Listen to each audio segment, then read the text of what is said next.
Cheers. Cheers.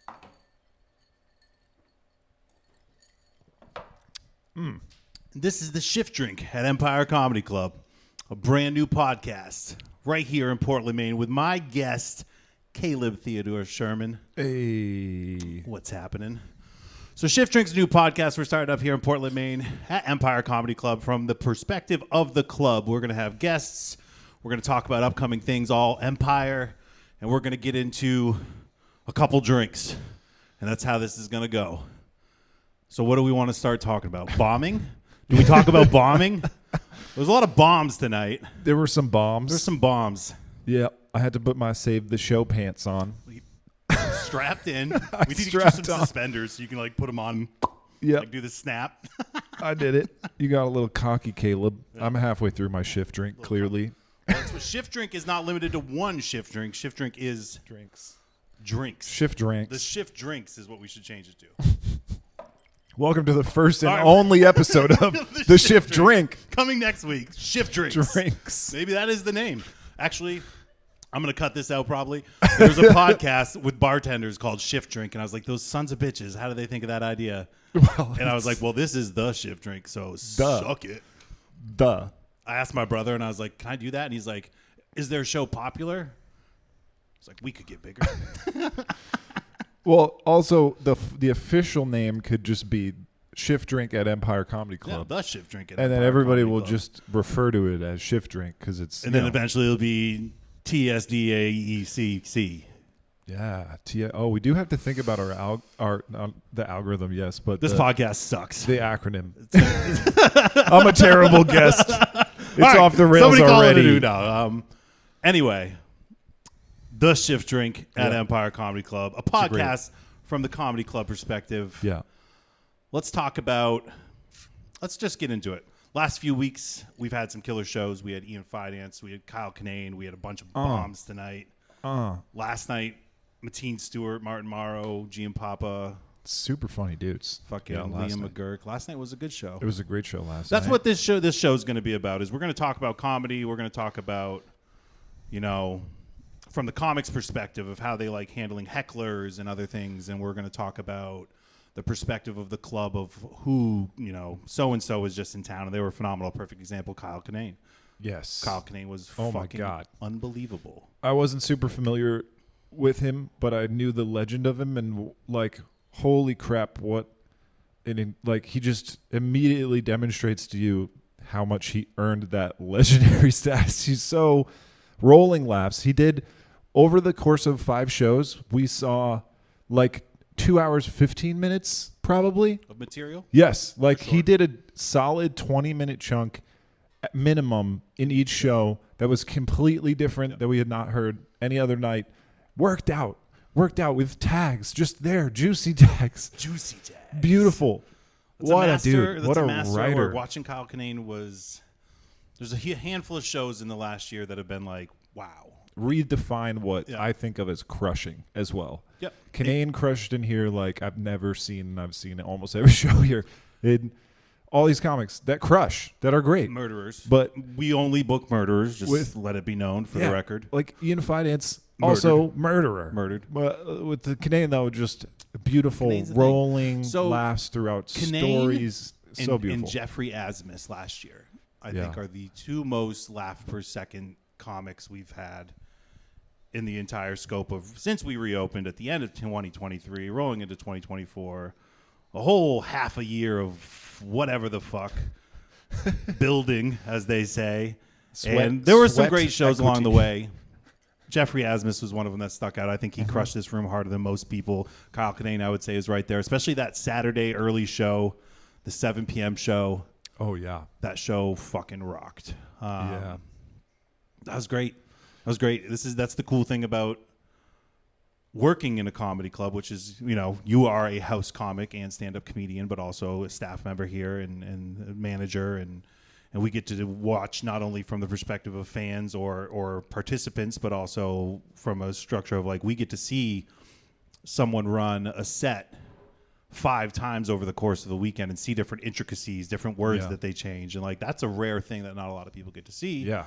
So we're kind of blessed in that sense that we get to watch someone as good as a Kyle Kinane perform 5 shows all packed and see just little different things they do in each show. Yep. That like Kinane shift the progress. One of the jokes that he did, he had a new tag he was playing with every single time. He did it like 3 out of the 5 shows because he was doing so much other stuff as well. But every single time it was a different punchline. Like that just shows you the innovation every night. He's still in this mode. He's like playful. He's still writing it. Yep. He's still playing. So lucky. What an education for me as a comic. That's why this is such an awesome thing I'm so happy to be a part of. One of those blessings is just seeing their creative process, seeing how they handle somebody interrupting something. Kinane was one also who he would get laughs at different moments in a bit and roll with it so seamlessly that was, I think, part of that skill set that he brought was just that because he's got longer form stories that he's connecting the intricacies, he's not worried about losing them. Yeah. And so where the laugh was, you could tell he would roll with in the moment, and it was an inevitability. He wasn't worried about there being a laugh, but it would come at different moments, and he would play into it more or less, given where the laugh was. So good. And what a fucking gentleman. And just a sweet dude. Guys. Yeah. One of the nicest people we've met. That's the beautiful thing, too.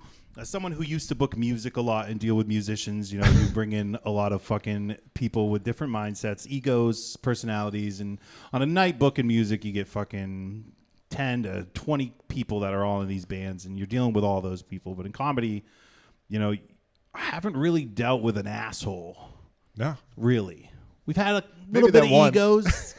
Maybe the one. Maybe the one. That one. Everyone knows the one we're talking about. We don't talk about that one. We don't talk about that one. Maybe the one, but that was more of a diva than it was an ego. Or is an ego and a diva thing. He wasn't really a shitbag. Well, shitbag is his persona. Yeah, exactly. Yeah. Yeah, that one guy. Was, well, it's like an Andy Kaufman level of commitment to I'm going to play the asshole. Ooh. Do you know? I think it is. Not to put him into such the annals of comic history because I don't. Kaufman's a big one. But big name. Big drop. That level. Anyway, we're not even going to reveal who we're talking about, so maybe cut this. We're not going to cut it. Let's give them more clues. No, no, we don't. We're not going to shit talk bad performances unless they're local, and we're only going to give guff to those that we know can handle it. We've got a good little scene going here, a little segue into the scene that we have locally. It's a here we beautiful are, scene. Portland, Maine. There's a lot of comics that have been working around the area for a long time. We have a comedy club established. We're building a culture. We're building a scene. People are hitting the mics. They're hitting showcases. We're seeing a difference. So, this is the thing about comedy that, I really enjoy. We get to see the masters. We get to see the headliners. We get to see the best of the best in this club, which is fucking awesome. We get to see week in and week out new headliners coming through with new material, new demographics, and we're booking killers. So that's a beautiful thing. But the local scene is also exceptional and awesome to be a part of the growth and the development there, and watching the people that are putting in the work starting to separate themselves from the pool and showing like anything. And I fucking beat this horse all day long. Just put in the reps, put in the work. You have to work out to get stronger. It's the same thing with comedy. And we're starting to see some of those people separate. And the best thing for me is when you just see a comic. I've seen all of your sets a million times. I could repeat them. I could do them. I'm sorry. I hate it.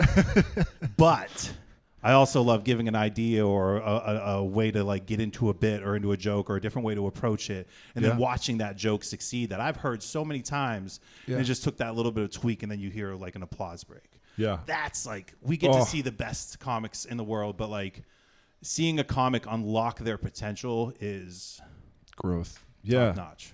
Wow. That's why you're such a fucking you're the patron saint of the Portland comedy.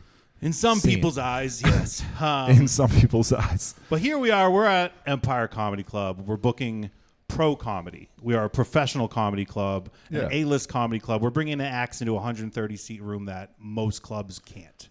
Yeah. We have a unique thing going on in this town and in this market, which is awesome. And it's only going to get better. It's only going to grow. We're going to get more things. We're going to do more fun shit. We're going to do podcasts. Sponsored by, no, we don't have a sponsor yet. But I'm going to do that. I'm going to do that. That's going to be my build. It's like jaw draw or jaw ajar. A jar. A jar. A That's what I was gape. looking for. A gape. It's a little bit of a riskier. Yeah, a jar is doors open. A gape is an asshole's open. That's a gape. That's a gape. All right, this is getting off the rails. We're talking about comedy club perspective. Let me ask you a question. Okay. When would you say, or what time or what show have you experienced the worst heckler you've ever experienced in the number of years you've been doing comedy? So, I mean, I started doing open mics in 2016. The worst heckler I've ever experienced, just in terms of like how it disrupted the show and threw me off, was actually pretty recently. Maybe last month at one of these, like we had tonight. Late showcase, but pretty good turnout. The lady that yelled at you. Yeah. Who? Yeah. She did not like your material? Was like, no, it was, she was just talking so loudly to the people behind her that it was like, I had to address it. And I was like, oh, we're just like, what's going on? And her boyfriend was like, she's telling a black joke to them. Oh, and shit. so I was like, the show, I'm sorry, I'm not going to touch that. And then I moved on, and it was funny. Like, I made it funny. Yep. We moved on. And like 30 seconds later, I was like starting another joke. She just was like, you suck. Like, you suck. Like, everybody else tonight was okay, but you suck.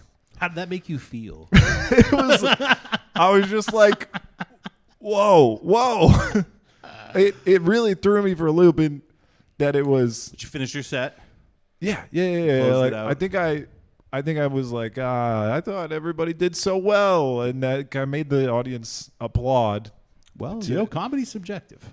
So I didn't like go into a back and forth with her because she was clearly very, very drunk, probably about twice as drunk as I am right now. And I was like, this isn't a reasonable person that I could like have a fun back and forth with, and this is not founded in anything. And it was a showcase show, so it was also one of those things where you're not necessarily, when you do a showcase, you're not bringing in diehard comedy fans that are there to see so and so or X act or whatever. Which can be the beauty of it. It can be the beauty That because they don't have what is it weird to say like comedy IQ? Is that like a sort of a silly pretentious thing? I think it's just a real thing. There's a lot of shitty fans, or not shitty fans, shitty audience members. Fans Sure. are solid because Sure. they're there for the show. I think there are people who come into a comedy show for the first time.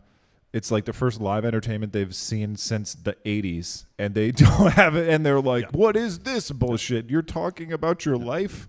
Where are the they're watching punchlines? Netflix with their loved one just talking about the show during the show. Oh, yeah, that drives me crazy. Oh, my God, that's the other worst hecklers. They weren't even heckling. Couch Do you hecklers. remember, were you there that night? There was a four-top of ladies celebrating their friend's 60th birthday, and they collectively, I think they were related to each other, like cousin, daughter. Yep.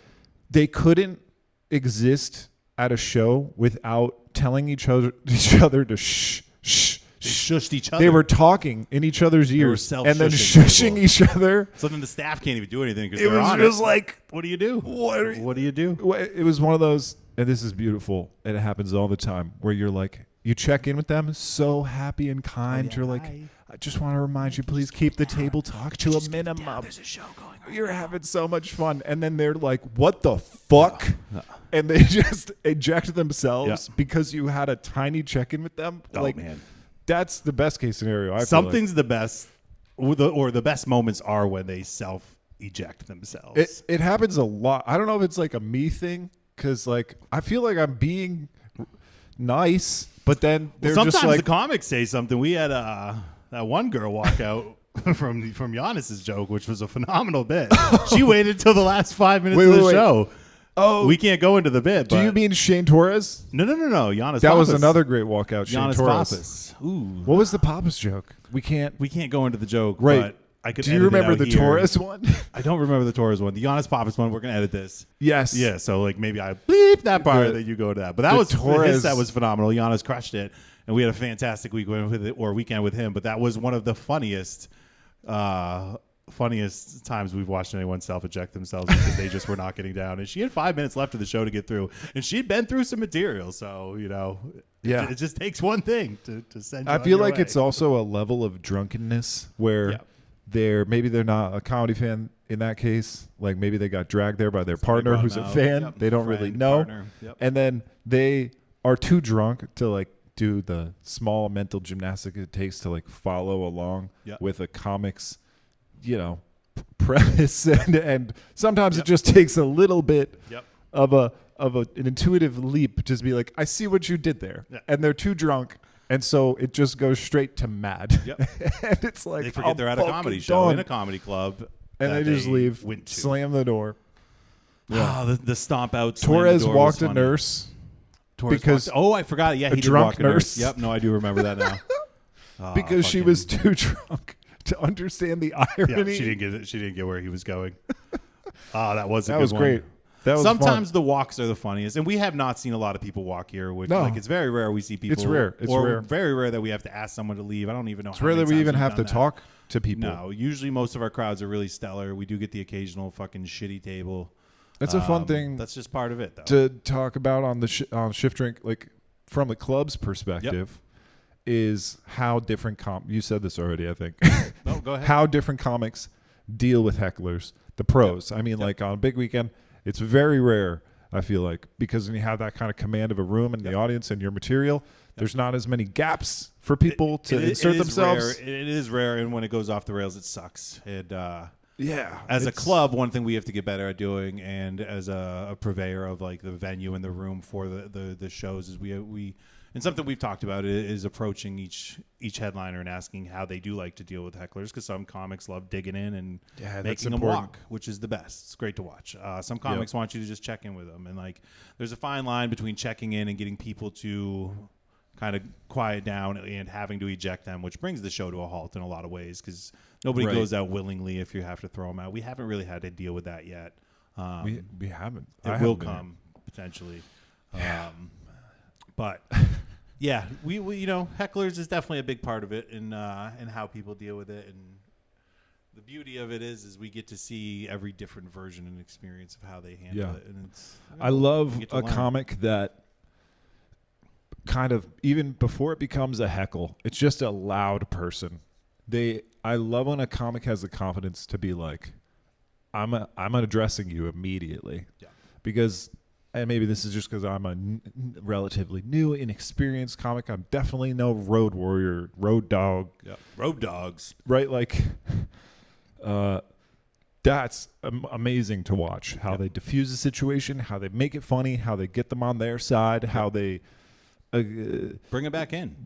Bring them into it. It's like a target. Like, or even sometimes just giving them the spotlight for a moment shrivels them up. That's why they're like, it either shrivels them up or it fucking brings them right into the show, and they're there nagging the rest of the way, and you're like, why the fuck did you talk to them? Why did you talk to them? Don't talk to them. It was clear. It was a mistake. So to see people do that and have it go well, pretty impressive. Pretty great. I agree. Yeah.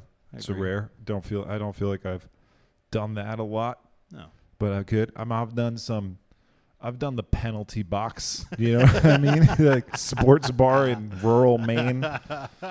There's but I feel like going towards that discomfort is like it's better than having an audience who can hear this loud person just sit there being like, oh my God, is this going to have to be addressed? They're so annoyed. It's a nagging tension, and so I feel like it's a really good heads instinct. Every few seconds they're just watching the show. Yeah. Oh, yeah. And it's just like, fuck, I know. That's the worst part about a heckler. Like, like you're interrupting somebody's material. Right.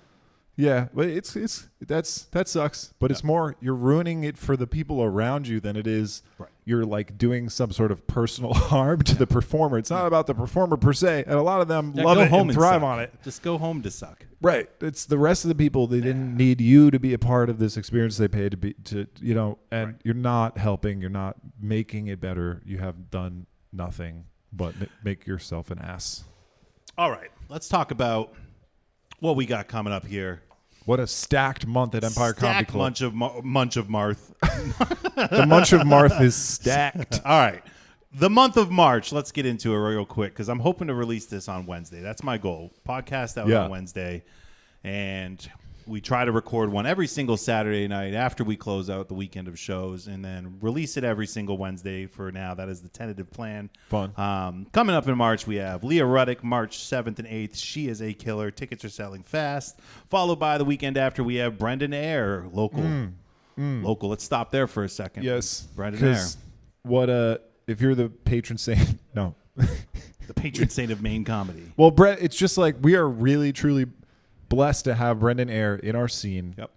Like one of the people, he's nationally touring, pro comic out there. Such a hilarious dude, but also such a kind, supportive dude. He's run classes in the state of Maine, which we have seen some of our, the folks in our little open mic scene who are growing the most. Yep. A few of them have come out of the Brendan Eyre class. Yep. So he's really one of these influences that's, he's a staple in the Maine comedy community moving forward for as long as he what a blesses sweetheart. us with living in this state. What and we a will great say dude. 2 shows, March 14th, March 15th. One of Get the your best tickets. comics working out there. You have no idea. His set is unbelievable. I personally watch a fuckload of comedy, and Brendan Eyre is very high on that list of talent. He's phenomenal. Come out and support local talent. Brendan Eyre, March 14th, 15th. And then we have improv coming up. Dennis, one of my favorite people of all time. Dennis Price is doing improv March 16th. And then we have 13th. March 13th. I'm sorry. It's Lil Mo Mozzarella on March 16th. Lil Mo Mozzarella. Lil Mo Mozzarella. And then what do we got wrapping up the rest of the month? I'll let you feed out the rest of those while I take a sip of my Jameson. Thursday, the March 20th, Peter Antonio, psychic comedian. That's going to be wild. Yeah, get your mind freaked and laugh really hard. Ooh, tickets by are Peter selling for Antonio. that too. It is selling. Jackie Fabulous, who's America's Got Talent, returning to Empire Comedy Club. She's phenomenal. March 22nd. Get your tickets for that. 2 shows, 7 and 9:30 for Jackie Fabulous. Then wrapping up the month, insane to have Joe Pera, the 27th through the 29th. 5 opportunities to see him. Shows. All those shows are selling so Saturday, fast. 7 p.m. is a sellout warning, which I haven't announced yet. Very excited for that. Joe Pera is going to be killer for sure. And then what do Comedy we wrap for it a up? Cause. Comedy the for a cause. 30th of March. For the local fire department. Raising some money. Yeah. Because we're fucking good people over here at Empire Comedy Club. Absolutely. And we love good comedy. We love supporting good causes.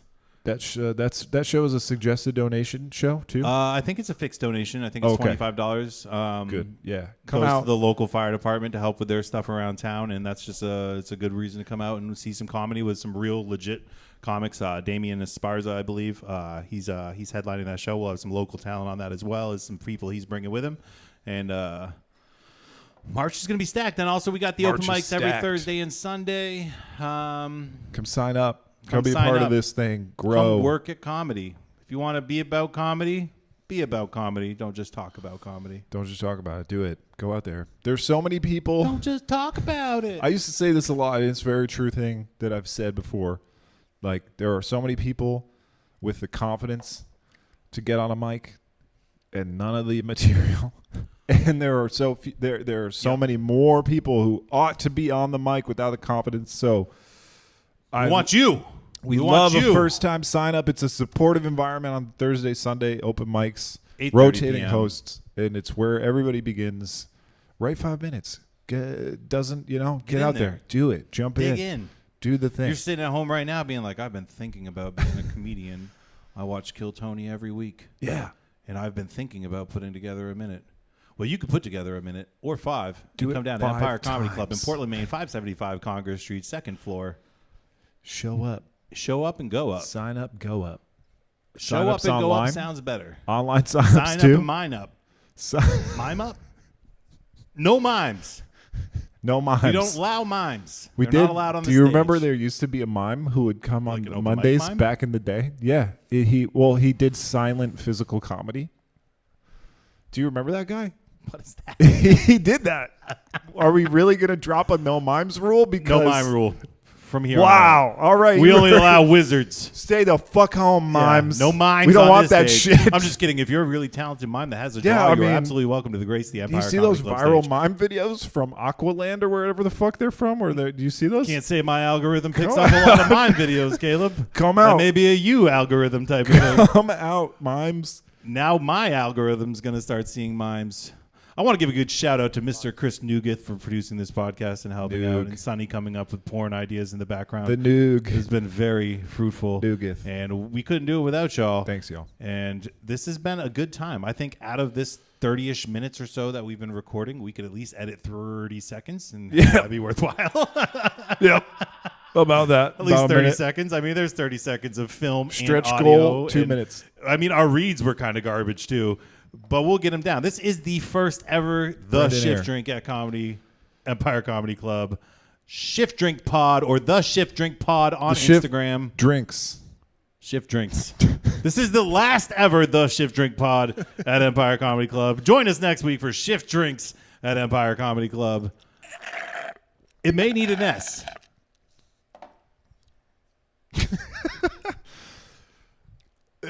You tell us. And we'll change it. It needs an S. This has been a pleasure. Yeah. I don't know what else we could talk about. Come out.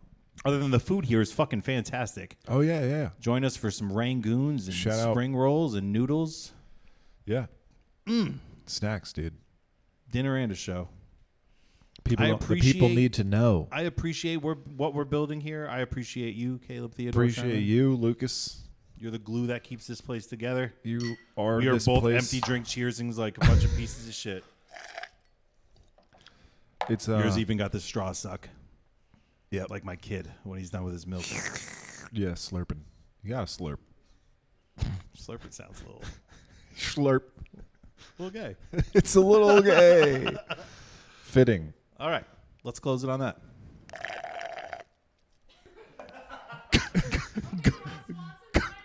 Good luck and good night.